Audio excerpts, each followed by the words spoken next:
Hey everyone, it's Ben Hardy here, and in today's video, I'm going to be talking about how General Motors is absolutely crushing it this year in terms of sheer sales volume. Before we get into the video though, as always, if you want to save time and money the next time you purchase a car, link to my car buying guide in the description down below. Let's get into it.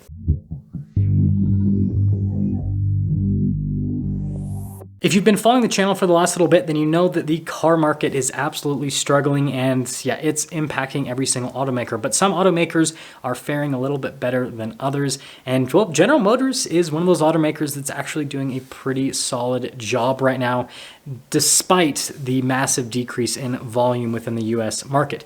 Now, I do want to first give some numbers before we dive into what General Motors is doing to make it so that they're able to, basically pump up their numbers. And I got these numbers from goodcarbadcar.net. Basically, what they do is they just track the sales of different automakers, and then they put it into a graph. I'll include a link to their website in the description down below if you want to look at these sales numbers yourself. Now, I am going to be kind of like rounding off here a little bit with these sales numbers just to kind of make things simple. But basically, right now, Toyota is in the 1.3 million unit range in terms of cars they've sold so far this year. Ford's about 1.4 million, and that includes Lincoln, if you guys are wondering, so Ford plus Lincoln. And I guess that we need to combine Lexus with Toyota as well. If we combine Lexus with Toyota, that actually puts us up to about 1.5 million. So Toyota's, doing a good job, as they always do.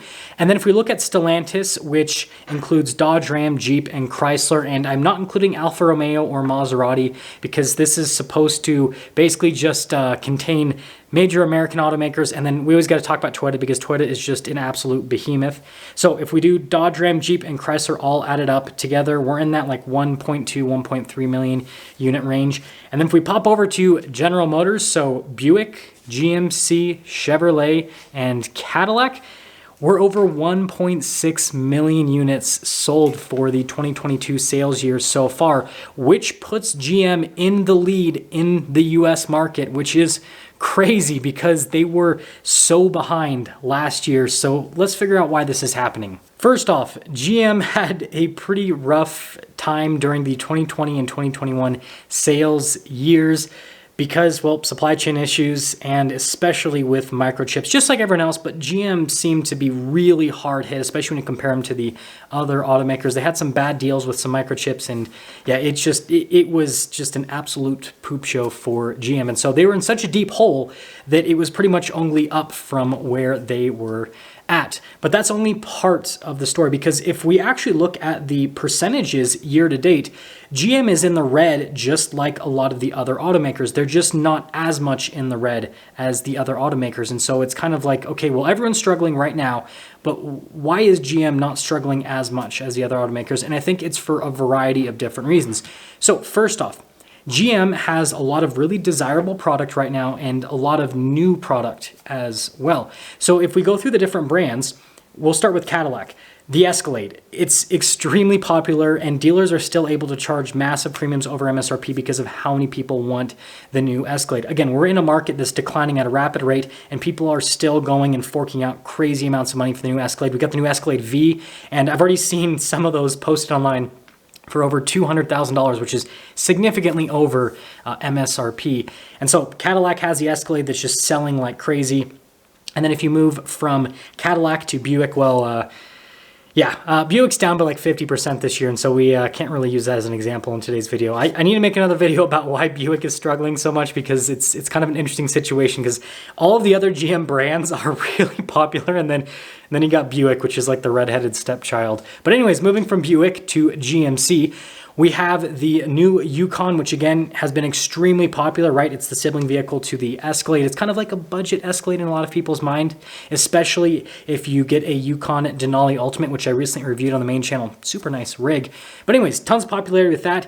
And the full-size trucks are doing really well with GMC as well. If you look at the heavy duties, even though the redesign isn't going to happen until the 2024 model year, people are still buying up those trucks like crazy. And then the half tons, right, just got their redesign for the 2022 model year. Even though it was released a little bit late, it's still been amazingly popular, especially the new AT4X package and the new Denali, and then just the regular AT4. Again, they've been selling like crazy. They literally, as soon as one hits a dealer lot, it is gone instantly if it's an AT4, AT4X, or a Denali.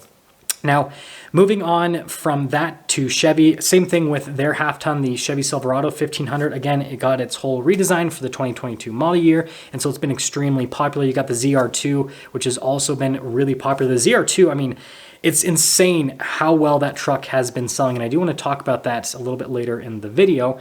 But then other product, we got the Chevy Camaro, which is still really popular with a lot of enthusiasts because you can actually get a pretty inexpensive Camaro called the LT1, which has a V8. You can get it with a manual transmission for less than $40,000. So again, affordable, fun performance car. The C8 Corvette, those are still commanding huge price premiums over MSRP because it's been insanely popular. And then obviously, you know, there's a lot of the other like high volume vehicles within GM's umbrella. So like XT6 with Cadillac, you got like the Chevy Traverse, you know, those smaller third row crossovers, those always do really well. And so basically GM has a lot of different product. And I also forgot to mention the Hummer EV, but that's so like low in volume right now that it's not really all that important for sales numbers. But again, it's just another hot product. Anyways, as you can see, they have a lot of really exciting product. And then they have a lot of product that just sells in high volume amounts because people just love the brand, they love the product, and they're just always going to buy GM product no matter what happens. And so it all kind of like adds up to GM being successful right now, whereas the other automakers aren't. But that's not the whole story.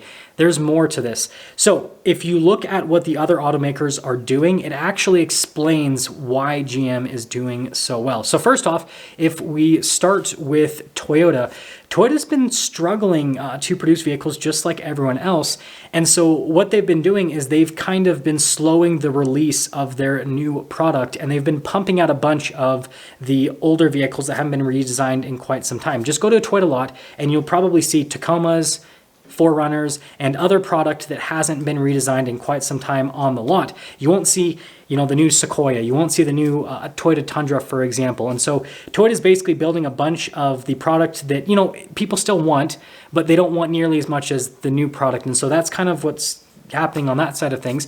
And then if we look at Ford, they're just not building enough vehicles, and especially enough of what people want. People want Raptors, they want the new F-150 Lightning, they want Ford Mavericks, and there's just a lot of product that people want that they can't quite get with Ford because Ford's just not able to produce it in high enough numbers, or just really anything. Again, if you go to a Ford lot right now, they're still pretty much empty for the most part. You might find some like lower down package F-150s or middle of the line package F-150s, but other than that, they don't really have any inventory on their lots. And so again, production's definitely a huge bottleneck for Ford right now.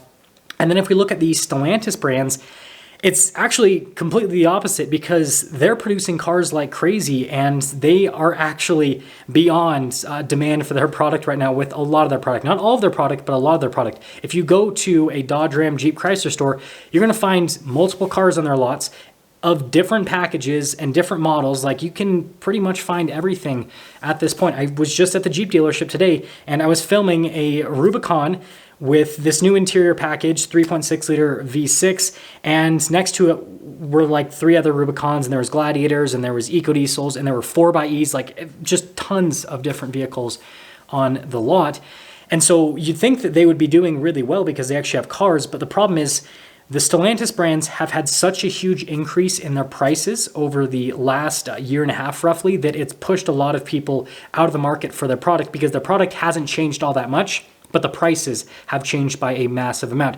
And so that's what loops us back around to GM, because yes, GM has increased their prices just like all the other automakers, but they've increased their prices on new product that people are really excited about. And so Ford would actually be able to succeed just as well as GM right now because they have the same situation where they have really hot product that they've got really strong pricing power with, but they're just not able to build enough of it. Whereas GM has been able to kind of put themselves into a position where they're able to just build a little bit more product. And so again, that's how it's put them into this area where they are outselling everyone else in the US market. It's not because their product is necessarily better than everyone else's. Again, there are some big benefits, and that's where I want to go back to the Silverado ZR2. So I think the ZR2 perfectly explains another reason why GM rather is so successful right now, and that's the fact that it's a really cool vehicle that's still affordable for a regular person. If we look at some of the really cool vehicles from some of the other manufacturers, that's not necessarily the case. Like Ram, we've got the TRX, right? Really cool vehicle, but now they're all over $100,000. Same thing with the Ford F-150 Raptor. And then if you go over to Toyota, well, good luck getting a TRD Pro anything. They're all going for like $20,000, $30,000 over sticker. And so again, not necessarily affordable for a regular person. And then you basically take that all together and you look at GM, where you've got cool product that, you know, a lot of dealers are not putting markups on, and it makes sense as to why they're doing so well with their sales volume. That's pretty much going to sum things up for today's video, and it'll be pretty interesting to see what happens after the 2022 sales year, so we can see what the final numbers end up being. But I think that GM is going to continue to basically have a lead on everyone else with everything that's happening right now. And again, with the current product they have and with the production they have, and also prices, right? Everything right now is just in line for GM, where it just makes sense for a lot of buyers. And so I do think they're going to take the #1 place towards the end of the year. I want you guys to let me know what you think is going to happen. And with that being said, I'll see all of you in that next video.